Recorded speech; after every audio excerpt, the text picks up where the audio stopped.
ನಮಸ್ಕಾರ ವೀಕ್ಷಕರೇ, ಮತ್ತೊಂದು ವಿಡಿಯೋಗೆ ಸ್ವಾಗತ. ಈಗ ತಾನೇ ಬಿಗ್ ಬಾಸ್ ಅವ್ರದ್ದು ಮತ್ತೊಂದು ಪ್ರೋಮೋನ ಬಿಟ್ಟಿದ್ದಾರೆ. ಪ್ರೋಮೋ ಮಾತ್ರ ಸೈಕ್ ಆಗಿದೆ ಅಂತ ಹೇಳ್ಬೋದು. ಇಲ್ಲಿ ಮೊದ್ಲಿಗೆನೆ ಪ್ರೋಮೋದಲ್ಲಿ ಏನಿದೆಯಪ್ಪ ಅಂದ್ರೆ ಸ್ವಲ್ಪ ಪದಗಳನ್ನ ಅಥವಾ ಸ್ವಲ್ಪ ಬಿರುದುಗಳನ್ನ ಕೊಟ್ಟಿದ್ದಾರೆ. ಏನೇನಪ್ಪ ಅಂದ್ರೆ ಚೇಲ, ದುರಂಕಾರಿ, ಕುತಂತ್ರಿ, ನಕಲಿ, ಮೂರ್ಖ, ಜಂಬ, ನಯವಂಚಕ ಅಥವಾ ನಯವಂಚಕಿ, ಕ್ರೂರಿ, ಹೊಟ್ಟೆಕಿಚ್ಚು, ಅರ್ಥಹೀನ, ಹಿತ್ತಾಳೆ ಕಿವಿ, ಅತಿರೇಕ, ದ್ರೋಹಿ, ಊಸರವಳ್ಳಿ, ವಿಷಕಾರಿ, ಸೊಕ್ಕು, ಸ್ವಾರ್ಥಿ, ಗುಂಪಿನಲ್ಲಿ ಗೋವಿಂದ, ದಂಡಪಿಂಡ, ಹೇಡಿ, ಇಷ್ಟನ್ನು ಪದಗಳನ್ನ ಅಥವಾ ಬಿರುದುಗಳನ್ನ ಕೊಟ್ಟಿದ್ದಾರೆ.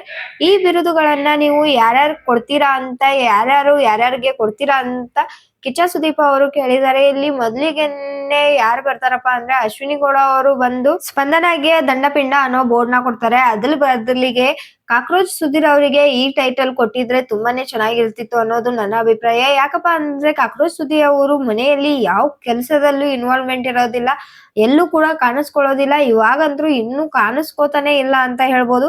ಯಾವುದೇ ರೀತಿಯಾದ ಆಕ್ಟಿವಿಟಿ ಇಲ್ಲ, ಒಂದ್ ತಮ್ಮನ್ ತಾವು ಪ್ರೊಜೆಕ್ಟ್ ಮಾಡ್ಕೊಳ್ಳೋದಿಲ್ಲ, ಏನು ಇಲ್ಲ. ಬರೀ ಅಶ್ವಿನಿ ಗೌಡ ಅವರಿಗೆ ಬಕೆಟ್ ಹಿಡ್ಕೊಂಡೇ ಇರ್ತಾರೆ ಅಂತ ಹೇಳ್ಬೋದು.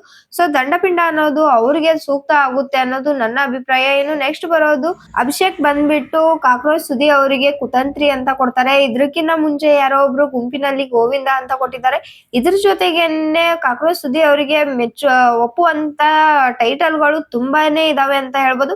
ಕುತಂತ್ರಿ ಆದ್ರೆ ಒಂದ್ ಸ್ವಲ್ಪ ಕಡಿಮೆ ಅನ್ಬಹುದು, ಆದ್ರೆ ಕುತಂತ್ರಿನೂ ಕೂಡ ಹೌದು. ಅದ್ರ ಜೊತೆಗೇನೆ ಚೇಲ, ಹೊಟ್ಟೆ ಕಿಚ್ಚು, ಹೇಡಿ, ಮತ್ತೆ ಅದ್ರ ಜೊತೆಗೇನೆ ಹಿತ್ತಾಳೆ ಕಿವಿ ಅನ್ನೋದನ್ನ ಮೊದಲು ಕೊಡ್ಬೇಕು ಅನ್ನೋದು ನನ್ನ ಅಭಿಪ್ರಾಯ. ಯಾಕಪ್ಪ ಅಂದ್ರೆ ಕಿಚ್ಚ ಸುದೀಪ್ ಅವರು ಅವ್ರಿಗೆ ತುಂಬಾ ಸರ್ತಿ ಹೇಳಿದ್ದಾರೆ, ಮತ್ತೆ ಬೇರೆ ಅವ್ರು ಕೂಡ ಹೇಳ್ತಾ ಇದ್ದಾರೆ. ಆದ್ರೆ ಅವರು ಏನು ಬಕೆಟ್ ಅಂತ ಹೇಳಿದ್ರು ಕೂಡ ಅದನ್ನ ಚೇಂಜ್ ಮಾಡ್ಕೋತಾ ಇಲ್ಲ ಅಂತ ಹೇಳ್ಬೋದು. ಅಶ್ವಿನಿ ಗೌಡ ಅವ್ರಿಗೆ ಇಷ್ಟೆಲ್ಲಾ ಅವಮಾನ ಆದ್ರೂನು ಅವರೇ ತಪ್ಪು ಅಂದಾಗ ಕೂಡ ಅವರೇ ಸರಿ ಅಂತ ವಾದಿಸುವಂತ ವ್ಯಕ್ತಿಗೆ ಇನ್ನೇನ್ ಹೇಳೋಕಾಗುತ್ತೆ ಅಂತ ನನ್ನ ಅಭಿಪ್ರಾಯ. ಇನ್ನು ಇದಾದ್ಮೇಲೆ ಸ್ಪಂದನ ಅವ್ರು ಬಂದ್ಬಿಟ್ಟು ಅಶ್ವಿನಿ ಗೌಡ ಅವರಿಗೆ ಸೊಕ್ಕು ಅನ್ನೋದನ್ನ ಕೊಡ್ತಾರೆ. ಇದಂತೂ ತುಂಬಾನೇ ನಿಜ ಅಂತ ಹೇಳ್ಬೋದು. ಅವರಲ್ಲಿ ಸೊಕ್ಕು ಅನ್ನೋದು ತುಂಬಾನೇ ತುಂಬಿ ತುಳುಕಾಡ್ತಾ ಇದೆ ಅನ್ಬೋದು.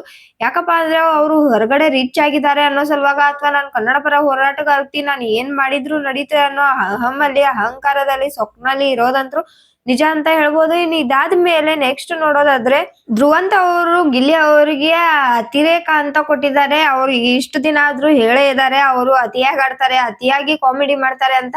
ಆದ್ರೆ ಅತಿಯಾಗಿ ನಿಜವಾಗ್ಲೂ ಬೇರೆಯವರ ಮನಸ್ಸಿಗೆ ನೋವಾಗೋ ತರ ನಡ್ಕೋತಾ ಇರೋದೇನೆ ಅವರು ಅಂತ ಹೇಳ್ಬೋದು.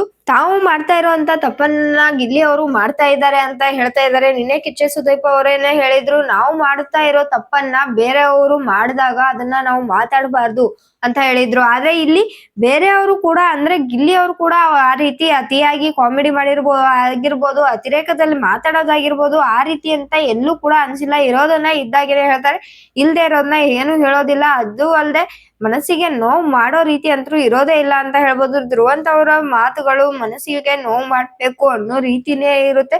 ತಾವು ಮಾಡಿದಂತ ತಪ್ಪನ್ನ ಗಿಲ್ಲಿ ಮೇಲೆ ಹಾಕ್ತಿದ್ದಾರೆ ಅಂತ ಹೇಳ್ಬೋದು. ಇನ್ನು ನೆಕ್ಸ್ಟ್ ಬಂದ್ಬಿಟ್ಟು ರಾಶಿಕಾ ಅವರು ಗಿಲ್ಲಿ ಅವ್ರಿಗೆ ಅರ್ಥಹೀನ ಅಂತ ಕೊಡ್ತಾರೆ. ಅದ್ರ ಜೊತೆಗೆ ಅವ್ರು ಕೊಟ್ಟಂತ ಎಕ್ಸ್ಪ್ಲನೇಷನ್ ಏನಪ್ಪಾ ಅಂದ್ರೆ ಆ ವ್ಯಕ್ತಿ ಜೊತೆಗೆ ಏನ್ ಮಾತಾಡಿದ್ರು ವೇಸ್ಟ್ ಅಂತ ಹೇಳ್ತಿದ್ದಾರೆ.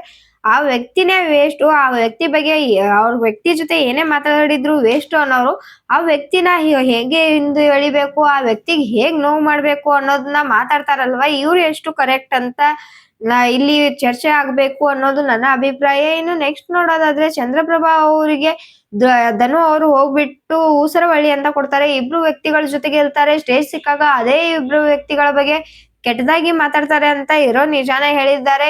ಇನ್ನು ಇದಾದ್ಮೇಲೆ ಮಧ್ಯಂತರ ಬ್ರೇಕ್ ಏನಿರುತ್ತೋ ಅದ್ರಲ್ಲಿ ಆ ಟೈಮ್ ಅಲ್ಲಿ ಚಂದ್ರಪ್ರಭಾ ಅವರು ಮನೆಯ ಗೇಟ್ ಏನ್ ಓಪನ್ ಆಗಿರುತ್ತೋ ಅಲ್ಲಿಂದ ಆಚೆ ಬಂದು ಹೈ ಡ್ರಾಮಾನ ಕ್ರಿಯೇಟ್ ಮಾಡಿದ್ದಾರೆ ಅಂತ ಹೇಳ್ಬೋದು. ಈ ರೀತಿಯಾಗಿ ಕಿಚ್ಚ ಸುದೀಪ್ ಅವರಿಗೆ ಹಾಗೇನೆ ಬಿಗ್ ಬಾಸ್ ಮನೆಗೆ ಅವಮಾನ ಕೂಡ ಮಾಡ್ತಾ ಇದ್ದಾರೆ ಅಂತ ಹೇಳ್ಬೋದು. ಇನ್ನು ಸೆಲ್ಫ್ ಎಲಿಮಿನೇಟ್ ಆಗಿ ಚಂದ್ರಪ್ರಭಾ ಅವರು ಹೋಗಿದ್ದಾರೆ ಅನ್ನೋದು ಇಲ್ಲಿ ಕಾಣಿಸ್ತಾ ಇದೆ. ಆದ್ರೆ ಮತ್ತೆ ವಾಪಸ್ ತಿರ್ಗಾ ಅವ್ರನ್ನ ಮಾತಾಡಿ ಕೂರ್ಸಿದಾರ ಅಥವಾ ಮನೆಗೆ ಕಳಿಸಿದಾರ ಅಂತ ಕಾಯ್ದು ನೋಡ್ಬೇಕು. ಅವರು ಕೂಡ ನಾಮಿನೇಷನ್ ಅಲ್ಲಿ ಇದ್ದ ಒಬ್ಬ ವ್ಯಕ್ತಿ ಅಂತ ಕೂಡ ಹೇಳ್ಬೋದು. ಇನ್ನು ಇದೇ ಕಾರಣಕ್ಕಾಗಿ ಚಂದ್ರಪ್ರಭಾ ಅವರು ಎಲಿಮಿನೇಟ್ ಆಗಿರುವಂತ ಸಾಧ್ಯತೆ ಕೂಡ ಜಾಸ್ತಿ ಇರುತ್ತೆ ಅಂತ ಹೇಳ್ಬೋದು. ಇವಾಗ್ಲೇ ಚಂದ್ರಪ್ರಭಾ ಅವರು ಎಲಿಮಿನೇಟ್ ಆಗಿ ಹೋಗಿದ್ದಾರೆ ಅನ್ನೋಂತ ಸುದ್ದಿ ಕೂಡ ಬರ್ತಿತ್ತು. ಆದ್ರೆ ಈ ರೀತಿಯಾಗಿ ಹೋಗಿರ್ತಾರೆ ಅಂತ ಯಾರು ಕೂಡ ಊಹಿಸಿರಲಿಲ್ಲ. ಇನ್ನು ಏನೇನಾಗಿದೆ ಅಂತ ನಾವು ಎಪಿಸೋಡ್ ಬರೋವರೆಗೂ ಕಾಯ್ದು ನೋಡ್ಬೇಕಾಗುತ್ತೆ. ಇದೇ ರೀತಿಯಾದ ಬಿಗ್ ಬಾಸ್ ರಿಲೇಟೆಡ್ ಅಪ್ಡೇಟ್ ಗಳಿಗಾಗಿ ನಮ್ಮ ಚಾನೆಲ್ ನ ಇನ್ನೂ ಸಬ್ಸ್ಕ್ರೈಬ್ ಮಾಡ್ಕೊಂಡಿಲ್ಲ ಅಂದ್ರೆ ಸಬ್ಸ್ಕ್ರೈಬ್ ಮಾಡ್ಕೊಳ್ಳಿ. ಹಾಗೇನೆ ಪಕ್ಕದಲ್ಲಿರುವಂತ ಬೆಲ್ ಐಕನ್ ನ ಕ್ಲಿಕ್ ಮಾಡಿ.